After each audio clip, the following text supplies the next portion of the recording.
Cookery சேனலை பார்த்து யார் வேணாலும் சமையல் பண்ணலாம். ஆனா சுவையான சமையல் பண்றது எப்படி? நான் இதயம் நல்லெண்ணெயில சமையல் பண்றேன். ஆஹா ஓஹோன்னு பாராட்டுறாங்க. நீங்களும் இதயம் நல்லெண்ணெயில சமையல் பண்ணுங்க, பாராட்ட வாங்குங்க. தினம் தோறும் வாங்குவே இதயம் இதயம். பட்ஜெட் தொடர்பான விவாதத்தில் முன்பு பேசிய காங்கிரஸ் லோக்சபா எதிர்க்கட்சி தலைவர் ராகுல், நாடு மத்திய அரசின் சக்கர வியூகத்தில் சிக்கித் தவிக்கிறது, அதை உடைப்போம் என்றார். பட்ஜெட்டுக்கு முன் அல்வா கிண்டும் நிகழ்ச்சியில் கூட தலித் மற்றும் இதர பிற்படுத்தப்பட்ட வகுப்பினருக்கு வாய்ப்பு தரவில்லை, ஜாதிவாரி கணக்கெடுப்பு நடத்தி காட்டுவோம் என ராகுல் கூறியிருந்தார். முன்னாள் மத்திய அமைச்சர் அனுராக் தாக்கூர் இதற்கு பதிலளித்து பேசினார்.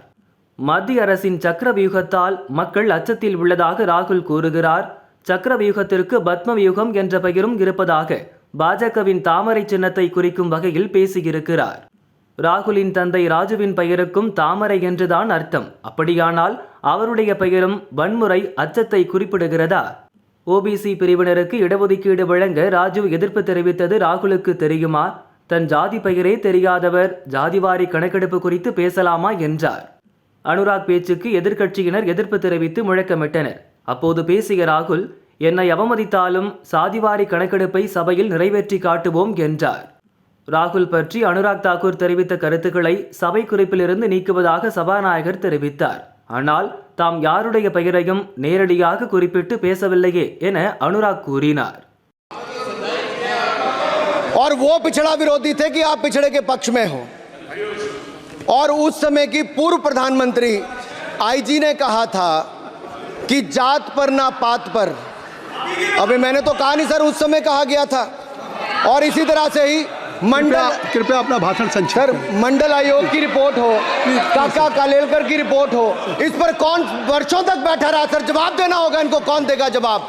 अगर उस समय उसको लागू कर दिया होता तो आज ओबीसी के अधिकारी भी ज्यादा होते, बाकी भी होते। और यही नहीं सही, इन्होंने दलित के साथ, आदिवासी के साथ, ओबीसी के साथ विरोध किया। ओबीसी कमीशन को तो संवैधानिक दर्जा भी नहीं दिया। अगर संवैधानिक दर्जा दिया तो मोदी सरकार ने आकर दिया है मान्यता की। और मैं इस सदन के लिए पढ़ देता हूं सर। नेहरू जी ने 1961 में आरक्षण के विरुद्ध में लिखा था, I quote, I react strongly against anything which leads to inefficiency and second rate standards. I want my country to be a first class country in everything. The moment we encourage the second rate we are lost, I unquote. ये किसने कहा? देश के पहले प्रधानमंत्री ने कहा। आप उससे सहमत हो कि नहीं सहमत हो बताइए।